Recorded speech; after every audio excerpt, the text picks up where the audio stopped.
Hey, loves, always so wonderful to be live with you. If you are here with us today, please just let us know. As always, I am so grateful to have you watching with us live, watching the replay, listening, because I know there are so many other places that you can be. So thank you so much. And as always, please feel free to share, like, subscribe. That way I can continue bringing you incredible guests. Also, I just want to say it's been, amazing witnessing all the incredible milestones, graduations, engagements, and just wanted to congratulate everyone on those incredible occasions. And also just want to remind you, when we show up as our best selves and we keep moving forward in the best way that we can, we not only elevate ourselves, we elevate our community and the collective. So again, thank you so much for being here. I'm always grateful for you. And you are joining us on another episode of Real Talk, where I get to have real life, raw conversations with incredible guests from my circles and communities who overcome challenges and create. Amazing. Today, I have a really awesome, inspiring guest with me, and it's Christopher Katwan. Christopher is a student of Cal Poly, San Luis Obispo, and the co founder of Bunky, an app for college students to help them find their ideal college roommate. Bunky has exploded on the college scene in just 4 short months. The Bunky app is already being used by over 300 colleges nationwide with 25,000 users. Christopher has a passion for creating fun things, and in his free time, he likes to explore the outdoors, try new things, and get lost in his hammock. He really is an incredible, inspiring young man. So please help me welcome Christopher Katwan to the show today. Hey, how are you doing? Hello, Grace. Doing good. How are you, Grace? Oh, I'm great. So thank you so much for joining me. I know you just had your Yes. last final. Yeah. Thank you for having me. This is an Yeah, and then awesome I get to hang opportunity. out with you on your first, few minutes of summer. So Yeah. how was your semester? It was good. It was honestly is very awesome because this quarter I kind of knew that things were gonna start ramping up with Bunky and what was going on. And so at first I was actually going to try to take less classes, but my parents really encouraged me to not do that. And it makes sense. So I decided to do instead was take kind of more fun classes I'm more interested in. And through that, I've just learned so much about myself, and then also these cool new topics that I didn't, I just kind of thought would be fun to explore. And so through that, I think I've learned so much this quarter. I love that. So Yeah. what classes did you take where you learned the new topics? Yeah. I learned, so this quarter I took a philosophy class. Mm, It was knowledge and reality. So we kind of delved into a bunch of ancient philosophers and like philosophers from like the 1700s. And just learned so much about philosophical ideas, and a lot of it is, even though it seems very theoretical and distant from our daily lives, it's all super practical if you really if you bring it in. And not to mention it's practical to what I'm doing with Bunky at the end of the day, and it really is just the encouragement of just challenging ideas. That's yeah. that's kind of like the main idea. It's like let's challenge previous notions. Let's explore what we can know, what we can't know, all these things. And so through that just gives techniques of how to challenge ideas and how to become a better person through I it love all. that. And Yeah. that's what it's ultimately at the end of the day, it's all about. Like, how do we, like I just said, like, how do we become a better person? Because then Yeah. that's becoming a better person. We elevate, and then we help elevate, the collective, which Yeah. your generation is so wise. If we had that wisdom at your age. And you've talked about so much about, stepping out of your comfort zone to Yeah. create Bunky. Yeah. And so first of all, tell us a little bit about Bunky. It's like I've been seeing it all over. I'm like, what is Bunky? I had to look it up. I had to reach out to mom. So Yeah. about Bunky. So yeah, in Bunky, it started last year around this time. Actually, me and my one of my dorm mates in the dorms, I mean, I've always just kind of had this passion for creating fun things. I, taught myself how to code in high school, and through that, I really just wanted to be able to, do things exactly like this. And one day, me and my friend were sitting together, and we just kind of had this idea, and we just decided to act on it. And that's honestly the most important part, because ideas fly by all the time. It was the action of, we're gonna do this. And so we got together, we planned it all out, spent the whole summer developing it. And so and then this let's see, in November we released a beta version to like the University of Arizona. And we were seeing a lot of success through that sphere of people. And so we try to bring it to as many colleges as possible. And basically the main idea of the app is, it's a real struggle to find roommates. And in this world, especially the trajectory of where we're going right now, where it's becoming increasingly more expensive to purchase a home, or, the cost of living is increasing at a rapid rate. It's insane.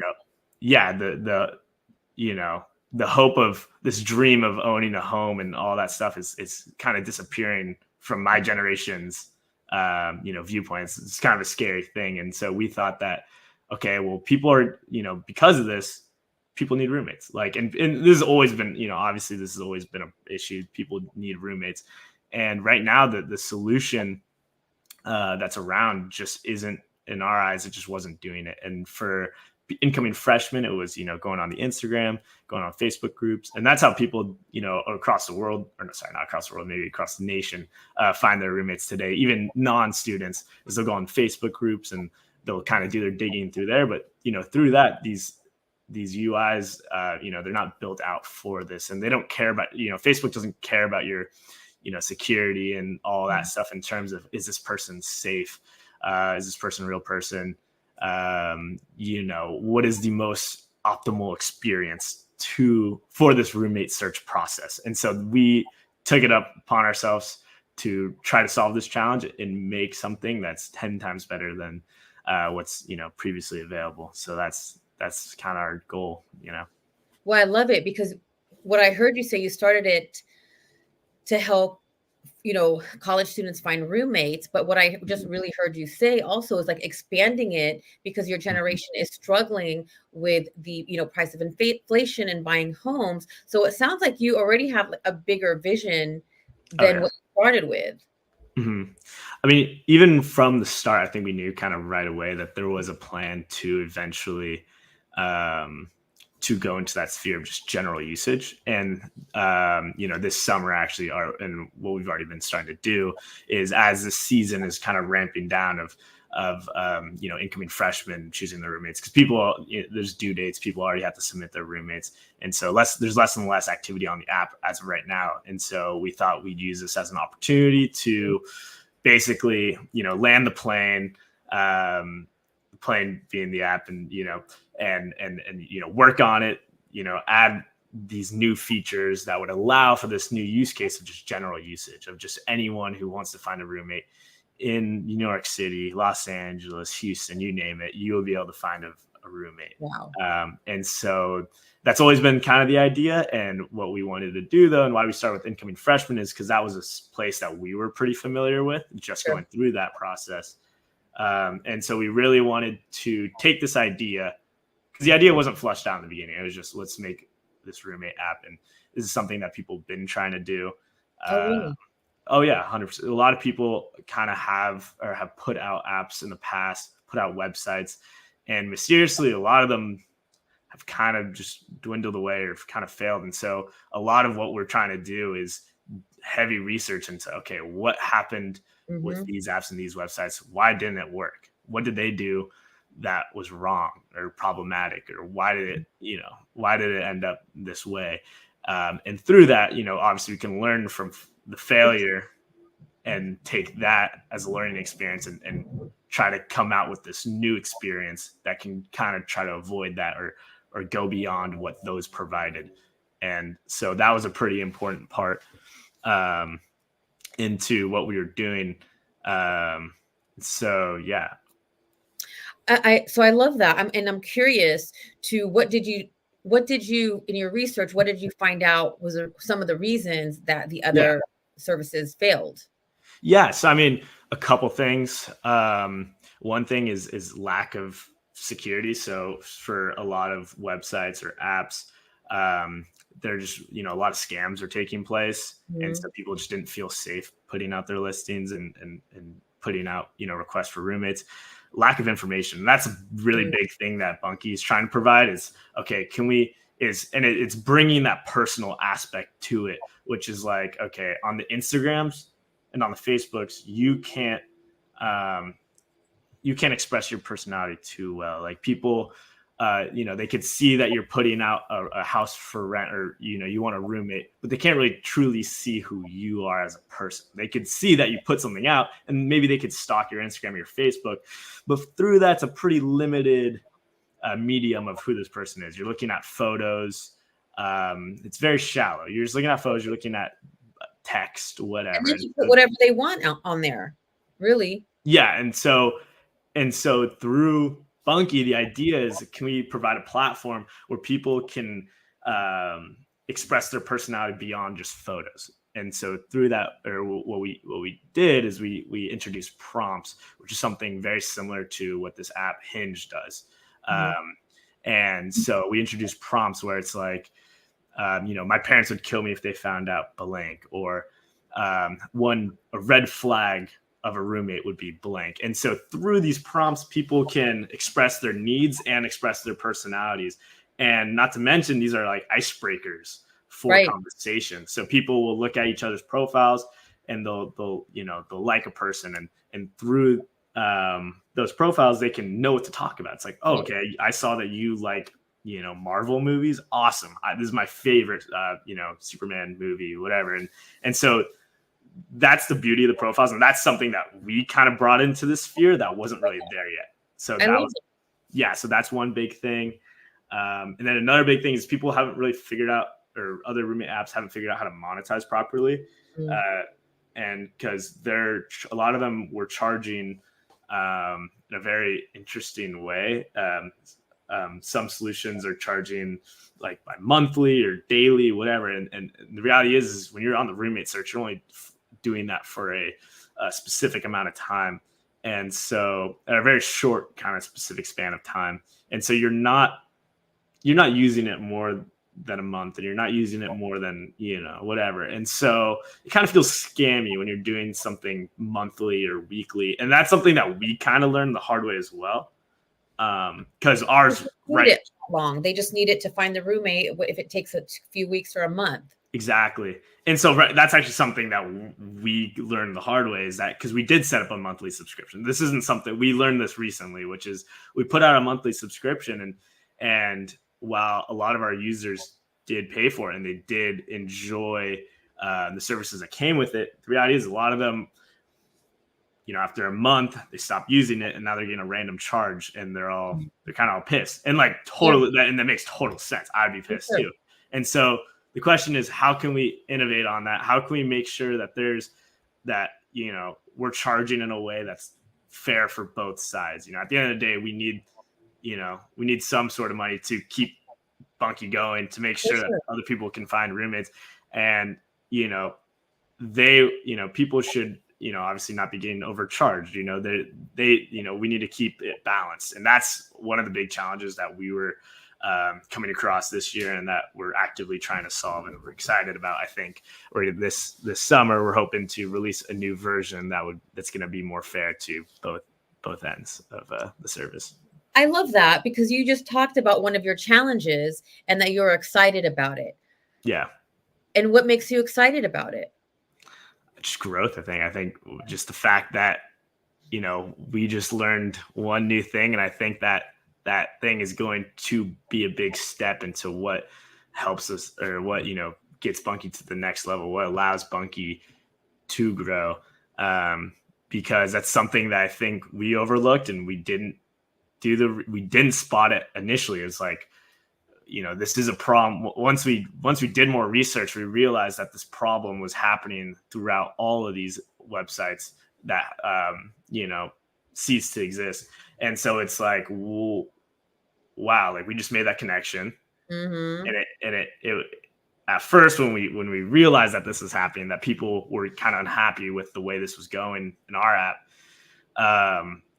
it really bummed, me out personally. I was pretty Sure. bummed out. I was super for a whole day. This is all I could, more than that, 2 days. That's all I could really think about. Is like people felt like, that it was unfair. People felt like they were being scammed, or even people felt like that, they needed to purchase the Pro in order to use the app. And we didn't want that at all. We wanted it to feel like you could totally use it as a free user. Mhm. And if you wanted the extra services, you could pay for it. And so I guess, there was just a lot to learn. There's a lot of reflection and just learning involved. And why I'm excited about that is because, not only do I think we're going to put Bunky on a better trajectory, I think as a person, I've just learned a lot in terms of maintaining a good balance between, like, I guess, greed in a way and, making something that's usable and people want to use. I would not call you greedy at all. Yeah. Just in the few minutes we've been talking about this, like I could really tell that felt that you really wanted to provide the best service and not just charge them. So I would definitely not use the word greed, but I understand what you're saying. Yeah. How do you monetize it in a way that's a win-win for you and your clients? Because ultimately, like you said, it's about service and it's about giving them the best service. And that's what it sounds like you want to do different. Yeah. As compared to the other sites who didn't make it, Yep. which at the end of the day, I don't know if you've heard of that book, The Go Giver. Definitely check it out. But that's what it talks about is, the service, how we're a service, doesn't matter to who it is. And then that just comes back around. Mm-hmm. And I know that you have, been really stepping outside of your comfort zone. Now, how do you overcome that fear of just stepping outside of the comfort zone into the uncertainty? That's a great question. It's a really good question. Two things. I don't think you ever truly overcome the fear until you just do it. It's that kind of thing. And then B, I think it's just, for me, it's curiosity, I think, is what the main driver of what allows me to get out of the comfort zone, which is like, man, I'm just curious. Like, I'm just a curious person. I like to explore and try new things. And so it's also just the knowledge of, okay, it's induction through my past experiences. When I have pushed my comfort zone, this was the result. Usually I was able to overcome fear and gain this new experience, which I really enjoyed.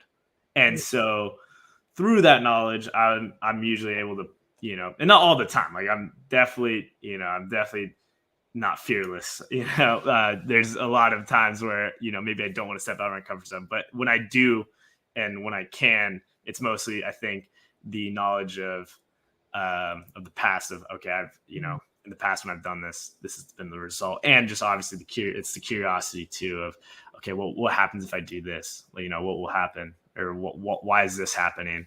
And so that, I think, the search for knowledge is kind of a big driver too. I love that. Well, the exploration. And I know earlier, you mentioned failure. And so I want to ask you a question. How do you handle failure, and what does failure mean to you? Yeah.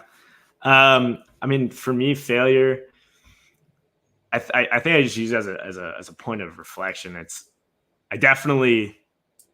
would be lying if I said I didn't, take failure and be very, in the moment, feel sad or feel down, because it definitely hurts. And I think embracing that and trying to figure out, okay, let's get to the bottom of this.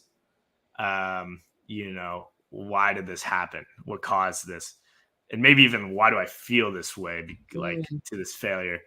And through that reflection, can I overcome failure, and can I learn and try to use it to my advantage? Because, if you fail and then you keep on trying the same thing, you're not going to get anywhere. You're going to keep on failing. And so I think I definitely try to use it as a learning experience.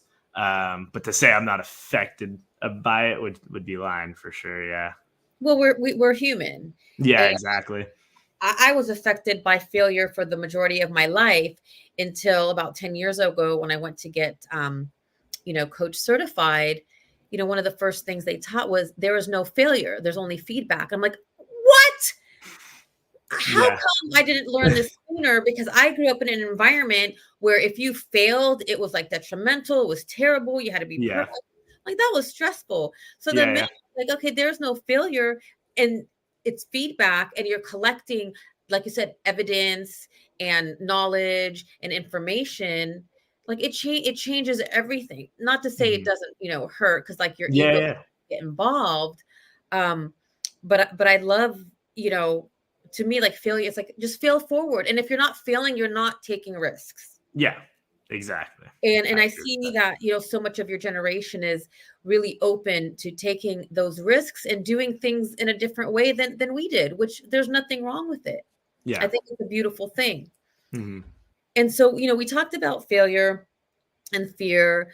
And, again, it's like you're a young entrepreneur, and there's going to be discouraged, you're going to feel discouraged and doubt. How Hmm. have you been able to move through those moments when you feel discouraged and you feel that doubt and you feel that, negative self-talk, like just ruminating in your head? Yeah. Man, that's a great question. Um, I think just talking it through usually talking it through with people and just reaching out to those that I'm close with or, you know, yeah. And just through that, I can see kind of encouragement.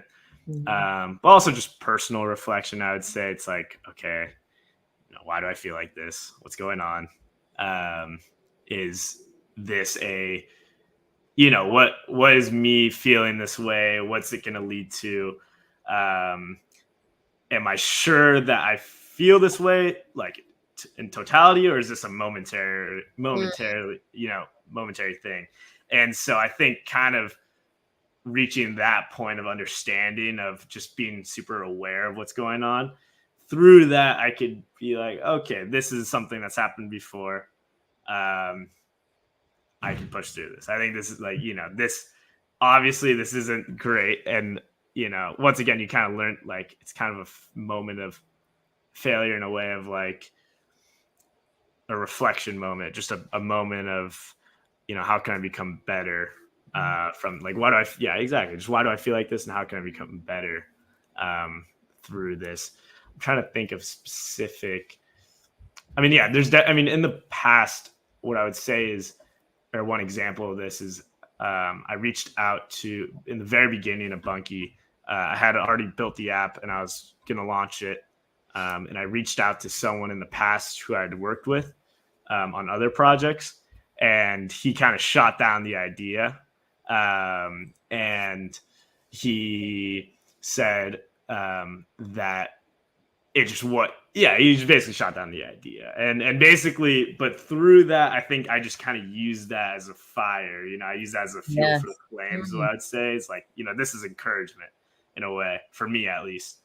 I mean, at first I definitely doubted myself and I doubted the idea, and then when I talked to my co-founder Miles, I told him what was going on and how I felt, and like, okay, well, maybe he's right, like I don't know. And Miles was like, no, it's stupid. Like we've already talked this through. Like we've already, we've had this conversation before in the past, and this is what we said last time. Like, so therefore what you're thinking about is like it's rational. Like, we've had this conversation. And that's something that's also super important. It's like Mhm. history repeats. And Yes, if we don't take lessons from the past, and even on like a personal scale of like, we have the same thoughts over and over again, that's and right. sometimes you just forget how you handled it the first time. And so I think talking to Miles that time and him talking me through is like, we've already had this conversation. Like, and this is how we resolved it. And I was like, oh, yeah, okay, yeah, we're good. Let's go. Let's run it. Let's No, do but it. I love that because Yeah. again, I also need the reminders because when that voice comes up or the doubt or the doubt or the discouragement, you need the reminders. Like, we're human, Yeah. and our mind has 90,000 thoughts a day, and 80,000 of those thoughts are negative, because that's just how our mind works to keep Yeah. us safe. So we need those reminders, and it's great that you have, that community to go to. You have Miles. What Yeah. something I love, because you've mentioned this a couple times, you're referencing, the experiences from the past. And when you're in a current situation that seems challenging, you say, well, you know what, in the past I was able to overcome, this Yeah. challenging situation. I can overcome it again, Yeah. which is, that's how we also build, wisdom and resilience and characters, looking back to the past and doing things, different. I know Yeah. we can also look back and see our patterns. So I'm going to ask you that question. So have Yeah. you looked back and seen certain patterns that you have that may not have been very productive for you? So you're saying in the past? Okay, sorry. Just repeat your question. Well, In the like in the past, past, like when yeah, because you've talked about reflecting so much. So yeah. when you looked at the past and reflected, have you picked up any of your patterns that haven't been healthy or haven't been productive and that you've had to shift? Oh, totally. And I mean, I think um, a lot. I mean, for one, social media. I mean, this is a pretty Oh, just blatantly obvious one. And like me and like my, a lot of people of my generation, like we're all addicted to social media. To say I'm not would be a lie. And so I think trying to become more aware of it and like I said, you know, just really think about it and becoming aware and understanding why it's kind of a bad thing, not only time consumption wise, but also in terms of lacking boredom. That was kind of a big realization this year, which is like social media takes away your boredom, which takes away your like outlets oh, for creativity and you wanting to go out and explore and do cool things. It all gets sucked away when you're on your phone 24/7 watching TikTok. And so, yeah, I recognize that pattern of, okay, yeah, every time I open my phone, I get sucked away for, 30 minutes up to an hour. Every time I sit down and watch an episode of, Netflix with my friends, I always end up sitting there for 2 hours. So it's like, okay, I can't sit down. Or I need to get this done today. I'm not going to sit down. I can't. If I do, I'll get sucked away. So I think and that's been a big thing for me. well, not only you, all of us. I Oh, yeah, so yeah, totally, yeah. this of getting off of social media, not doing the scrolling. And it's funny, you took yourself to the question, because one of my questions was going to be, social media has its pros and cons. Mhm. And you talked about, some of the cons just now. um what do you think some of the pros are? Yeah, yeah. I mean, I think the pros are being able to connect. Mm. I'm in contact with all my friends that I went to high school with. That we all go to different schools or community college, whatever, and we're all across the country. And through social media, I'm able to connect with those people in an instant. And so that is a beautiful thing.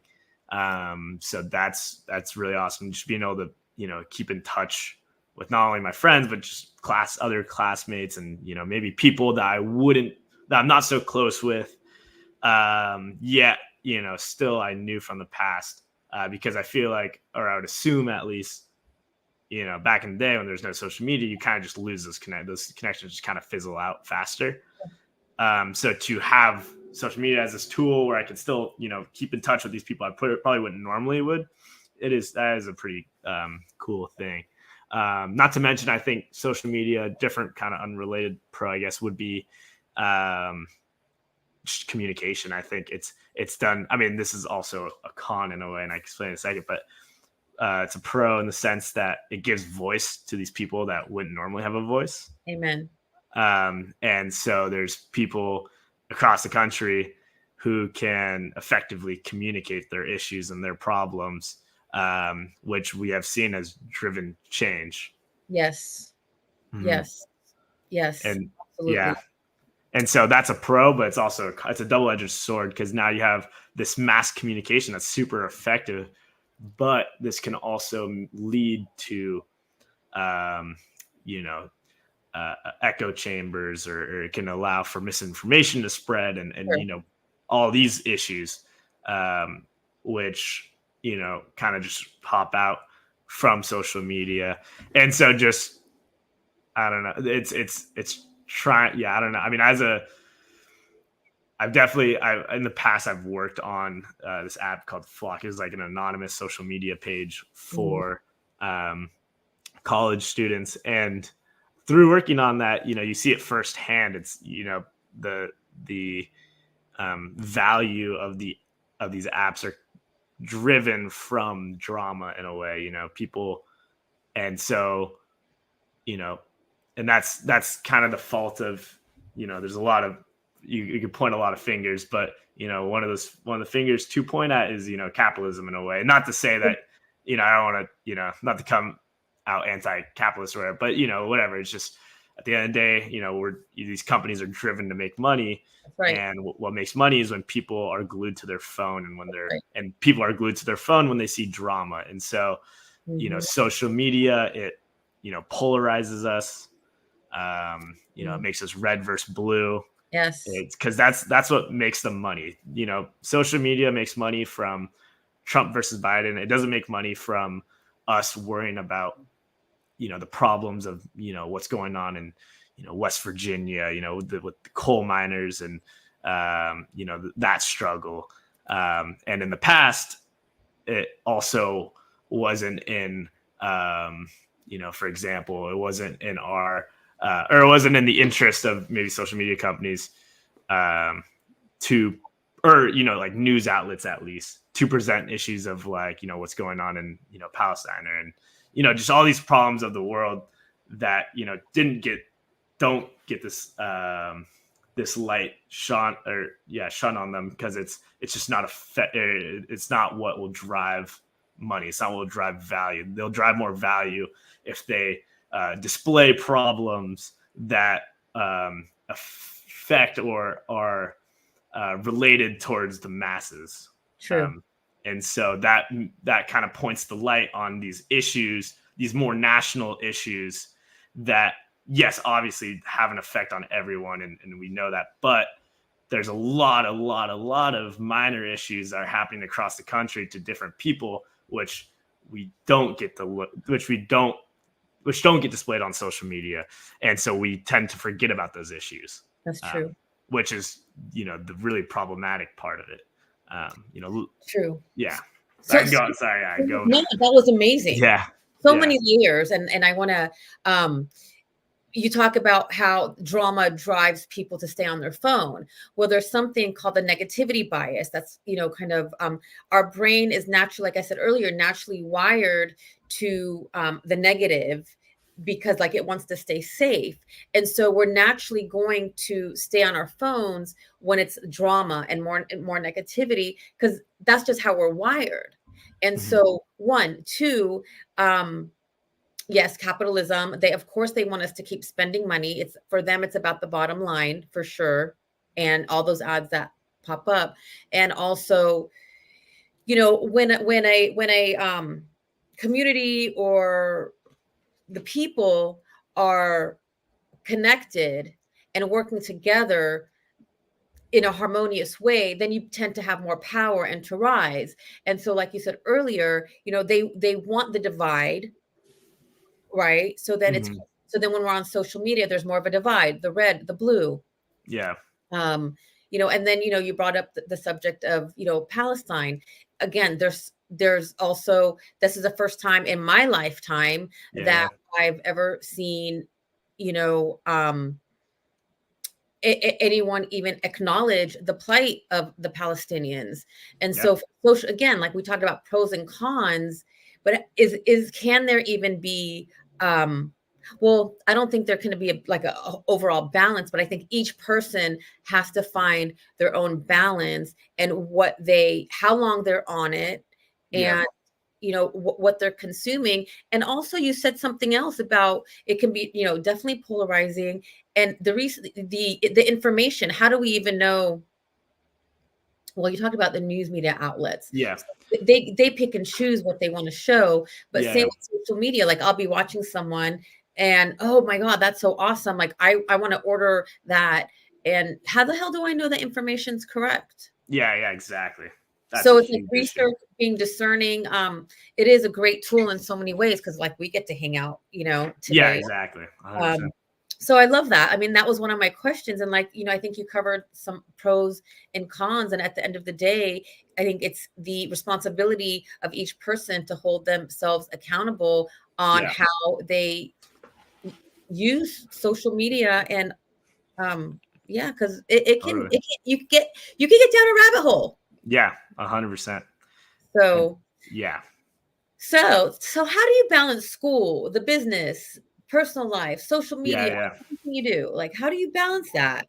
Well, so yeah, I mean, my during I would say winter quarter, so like probably January through March, that was kind of a big struggle for me. Is okay, I need to figure this out. This is not sustainable because we that's when we were truly kind of putting Bunky out there, and we were working super hard every day to do that.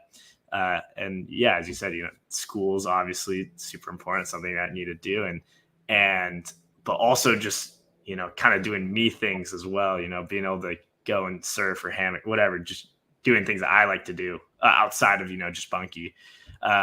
And so trying to find that balance is a real struggle. And so in the beginning, it really sucked. Like it was just kind of I was very much stressed out, struggling to find a balance, and eventually I just kind of had to be real with myself and just know, like, okay, while yes, maybe this is a productive state, it's not a sustainable state. Yeah, Um, and so through that, that's when I kind of started to do more reflection, and that's where this is a lot of what I'm saying today comes from, just that those points of reflection and kind of trying to figure out who is Chris Katwan, and walking that kind of that journey. And one of the kind of big takeaways from some of my classes is like, you need to walk that journey by yourself. You need, that's part of it. And to reach, who you are as a person, and to, question things you've been told, and, all that stuff, and figure out, okay, who are you?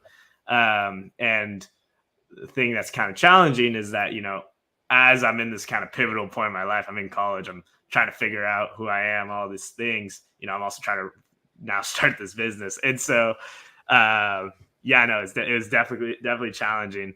But yeah, just, I definitely try to carve out portions of my day to, be like, okay, I'm definitely going to surf for a couple hours. I'm definitely going to go like climb or, do whatever. And what the funny part about it is it's really not that hard to do it, because I want to do those things. Like at the end of the day, like those things are fun. So it's not too hard to be like, okay, I got to stop working and I got to do these fun things. But then again, yeah, finding the balance. Okay, how do I make sure I'm not doing too many fun things and I'm still right. working? And so, yeah, I think just feeling, also putting yourself at a distance at times from what I was working on. So like Bunky, there's a lot of times through the beginning where I was, every single day, I was constantly checking the analytics. I was constantly checking if people were contacting us and all these things, and constantly coding and doing all these things. And I was attached to Bunky in a way. I was very much one with Bunky, and that that allowed us, I think, to get to a point at which we are at, Yeah. which is awesome. And there's no doubt about that. But then again, like we said, it's not healthy. And so I think just trying to distance, one of the things I've been trying to do, at least, is just kind of distance myself a little bit from Bunky, and trying to, walk this personal journey while also, trying to, get this app off the ground. So, yeah. And so I love that because you just, like you said, like there was a time that you were just hustling and grinding and eating, breathing, and sleeping, Bunky. And that's why you're able to get it off the ground. And so our generation was totally into, and this, was totally into the hustle and grind, like it was constant hustle and grind. And Yeah. then we played hard when we had a moment, like we definitely played hard, but you're right, it wasn't sustainable. And we, I say we, so, and we feel like we missed out on the balance. Yeah. What is there really balance? So what I'm hearing from, your generation is, like, yes, we are going to put that action and the hustle in and step back to, have that playfulness, to have that fun, Yeah. because that's where the true, success is. Because like you said it earlier, like if you don't have that time to reflect, like how are you going to have new ideas? How are you going to, create? How are the possibilities going to come? And that Yeah. hustling grind, yeah, it is necessary, Yeah. because you did Totally. it. You said that it got you Bunky off the ground. And just, it's like such a fine line, like you talked about. Now, let me ask you this question. When you Mhm. found that time to play, how did it feel when you came back to, the computer, to the coding, to the app, to Yeah. work? I mean, like I said, when I would go out, I was definitely in it. Originally when I kind of tried to distance myself, then I kind of for a moment kind of got lost in the play state of like, okay, I'm having an awesome time. This is fun.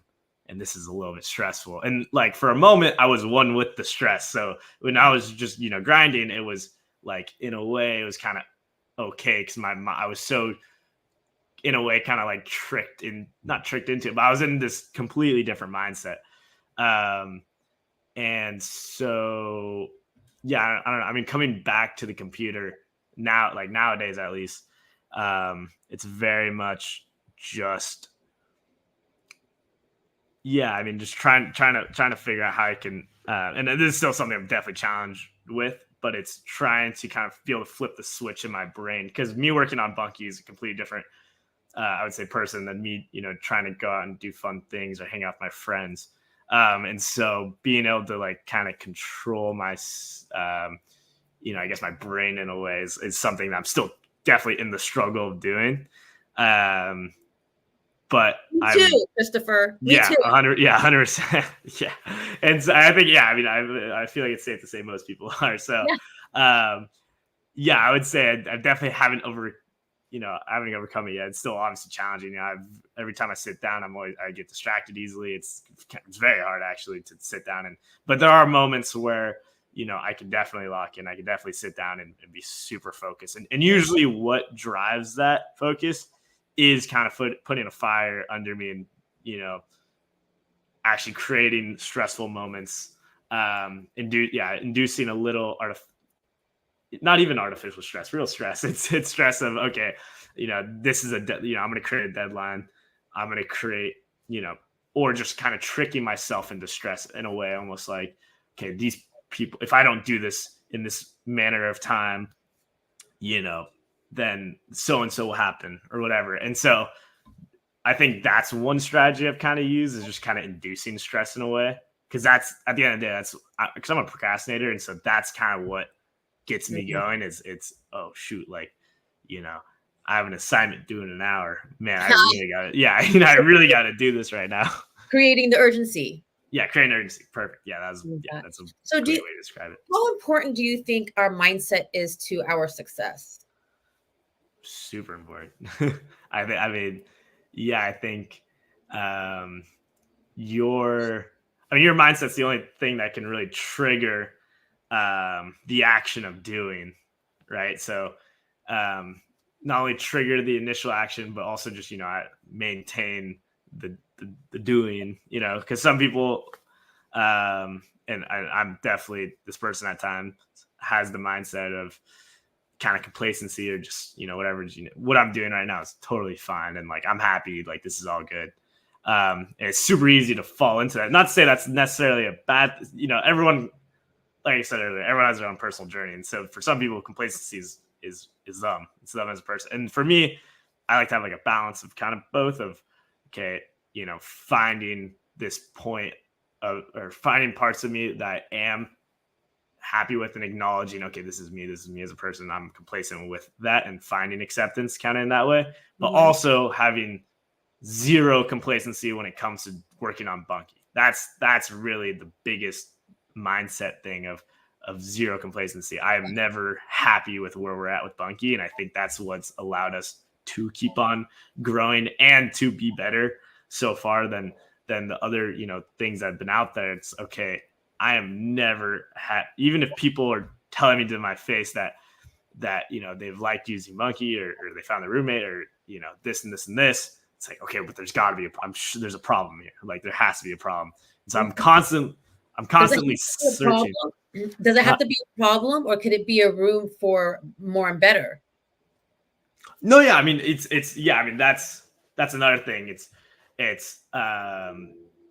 you know I think I just always have pretty high expectations for Bunky, and I guess for myself. And so those high expectations, although you know, having a balance is super important. So sometimes, having high expectations isn't healthy, but sometimes that's what makes us grow, and that's what Totally, encourages growth. totally. Um, so I think that's kind of in terms of trying to kind of get something going, or turn an idea into a business, or whatever. Like, having that mindset of zero complacency, of just always wanting to do better, never really being happy with the current thing that you have. That's what allows you to become a better person. That's what allows you to build a better business, is from what I've learned so far. Is to continuously, strive to do Yeah. better. Yeah, I love that. Wow. exactly. You're very wise for your very young age. Thank you. And so tell us, like, what's your vision for Bunky?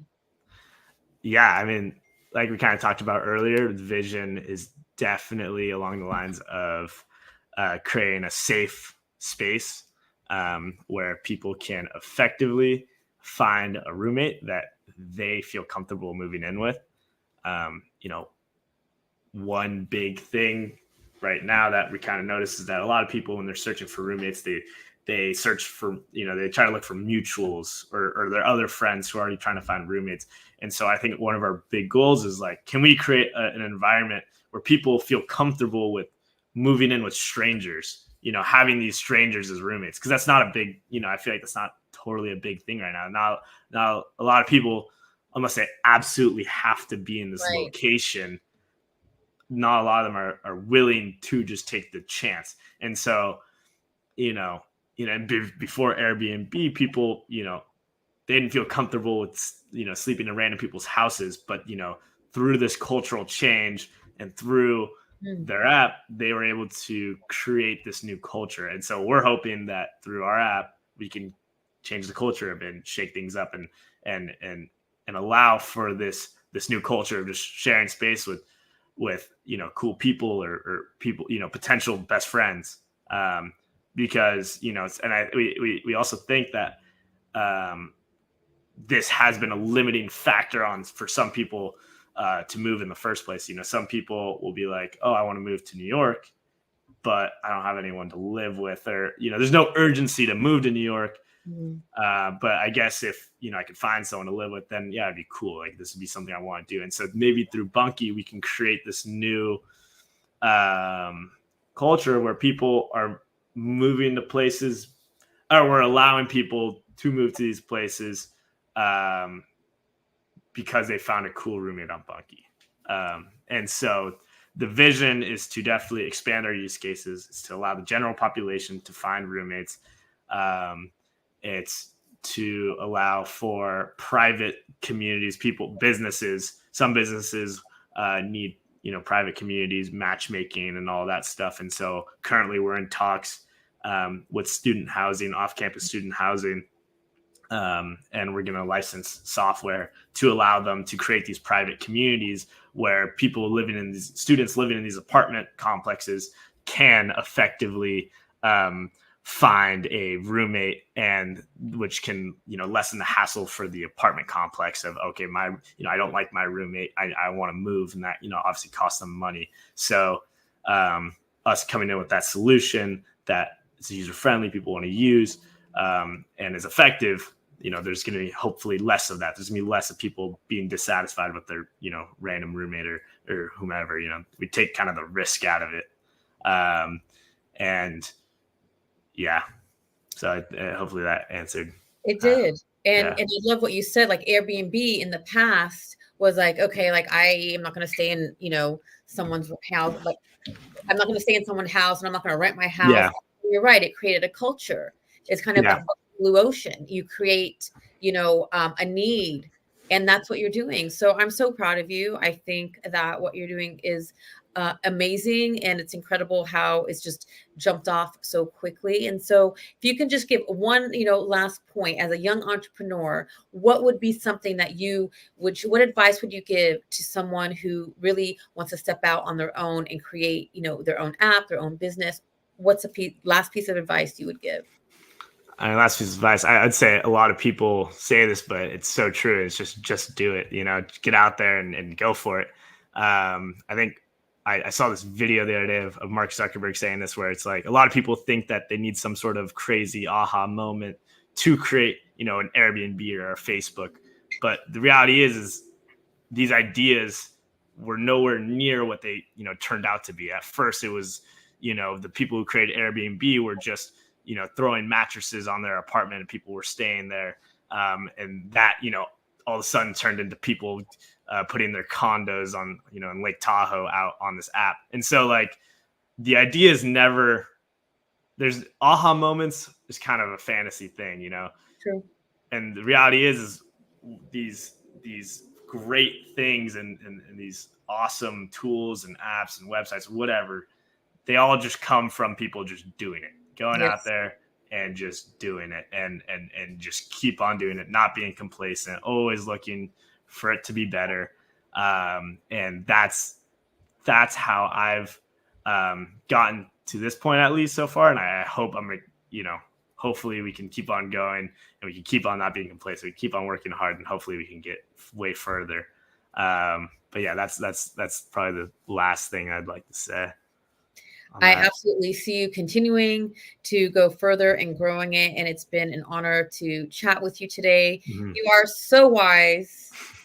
And Thanks. I'm looking forward to continuing to witness your journey. And so for those who are interested in, starting college or in college, I know there are so many graduates. Where can they find Bunky? If they want to reach out with you?